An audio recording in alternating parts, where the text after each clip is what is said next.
Selamat siang, nama saya Adriel Juju Hasan Pratama dari kelas TKJ 1 absen 3. Di sini saya akan menyampaikan tentang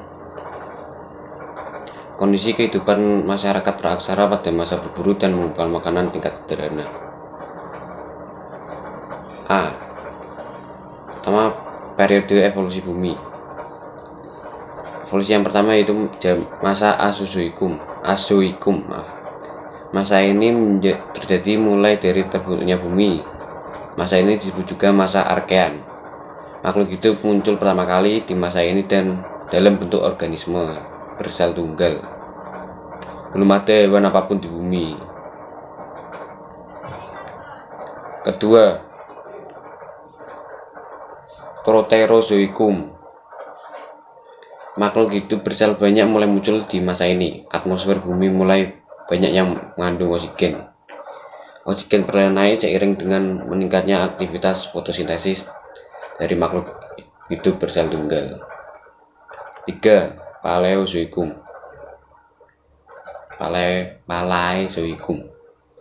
Mulai muncul hewan kompleks seperti ikan, arthropoda dan amfibia mulai muncul. Amfibia bersama arthropoda menjadi hewan pertama yang hidup di daratan.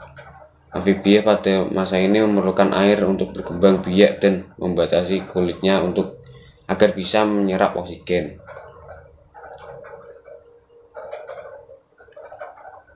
4. Mesozoikum. Reptilia menjadi hewan dominan di daratan dalam bentuk dinosaurus. Dinosaurus mencapai ukuran sangat besar, baik dinosaurus pemakan tumbuhan maupun dinosaurus pemangsa. Burung mulai muncul pertama kali sebagai percabangan evolusi dari dinosaurus jenis Theropoda. Reptilia selain dinosaurus juga berjaya pada masa ini, misalnya Pterosaurus. Reptilia terbang yang berukuran besar dan Mosasaurus, kerabat kadal yang mencapai ukuran raksasa dan hidup di air. Neozoikum. Setelah kepunahan dinosaurus, burung dan mamalia menjadi hewan dominan di daratan. Mamalia perlahan mulai tumbuh ukurannya untuk menggantikan peran dinosaurus di lingkungan. B. Pengertian praaksara. Masa praaksara atau biasa disebut masa prasejarah adalah masa kehidupan manusia sebelum mengenal tulisan. Manusia yang diperkirakan hidup pada masa praaksara adalah manusia purba.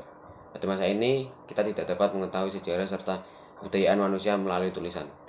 Satu-satunya sumber untuk mengetahui kehidupan manusia purba hanya melalui peninggalan-peninggalan mereka yang berupa fosil, alat-alat kehidupan, dan fosil tumbuh-tumbuhan maupun hewan yang hidup dan berkembang pada masa itu. Zaman praaksara di Indonesia sendiri berlangsung sampai abad ke-3 Masehi. Jadi pada abad ke-4 Masehi Indonesia baru mengenal tulisan.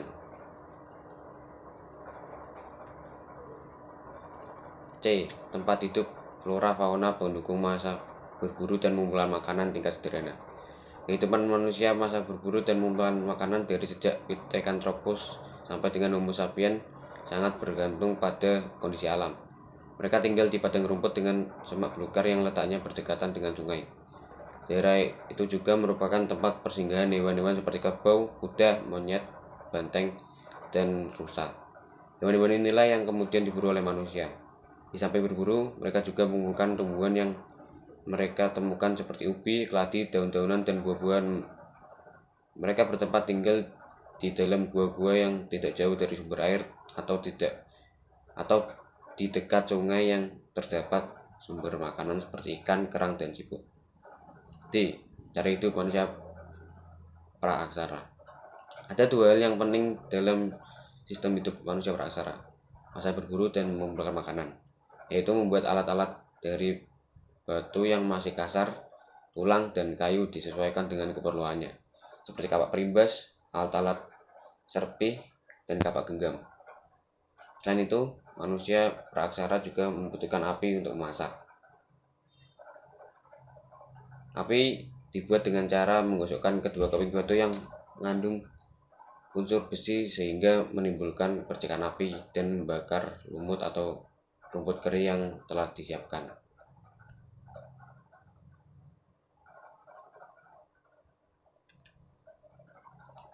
Ciri-ciri kehidupan masa mengumpulkan makanan tingkat sederhana. Ciri-ciri kehidupan manusia purba pada masa berburu dan meramu adalah: 1. Belum mengenal cocok tanam. 2. Hidup nomaden atau berpindah-pindah. 3. Banyak hidup di hutan, sungai, dan pantai.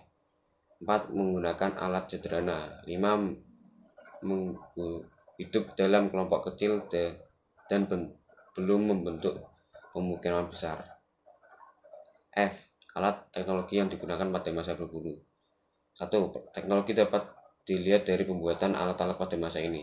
Terlebih lagi, teknologi tersebut terlihat pada masa penggunaan alat-alat dari logam.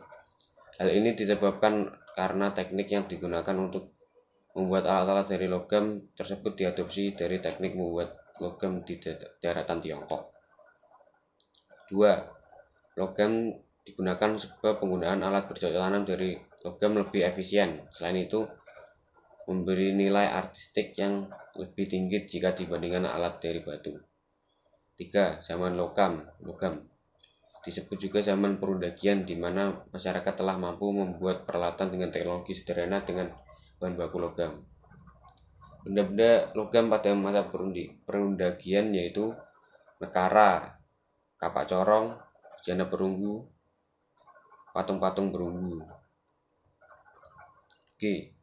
Kondisi sosial masyarakat praksara pada masa berburu dan mengumpulkan makanan tingkat sederhana. Ciri-ciri kehidupan sosial dalam masa perundagian antara lain: jumlah penduduk semakin bertambah, kepadatan penduduk bertambah, pertanian dan peternakan semakin maju. 2. Mereka memiliki pengetahuan tentang segala alam dan musim.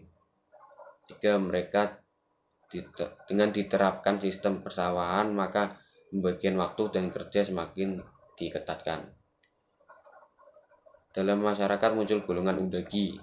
Mereka merupakan golongan yang terampil untuk membuat atau melakukan pembuatan benda logam. 5. Dari segi sosial, kehidupan masyarakat zaman itu semakin teratur. Contohnya ada pembagian kerja yang baik. 6. Pembagian kerja semakin kompleks, di mana perempuan tidak hanya bekerja di rumah tetapi juga berdagang di pasar. A. Kondisi budaya masyarakat praksara pada masa berburu dan mengumpulkan makanan tingkat sederhana. Ada 2 kepercayaan yang ada pada masa praksara, yaitu dinamisme dan animisme. Pertama, dinamisme. Dalam kepercayaan dinamisme ini, masyarakat percaya kalau arwah yang sudah meninggal akan hidup kembali di tempat yang berbeda. Para orang tua juga mempercayai hal mistis, seperti kekuatan batu akik, belati, tanah, dan lain sebagainya.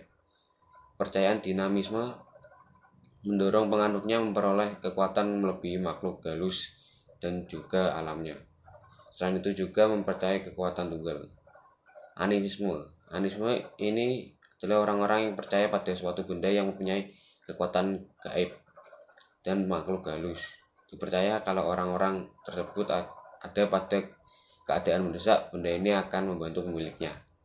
Roh-roh yang dianggap kuat dan mempunyai ilmu tinggi sangat dihormati dan juga dijunjung tinggi pada penganut kepercayaan animisme tersebut. I.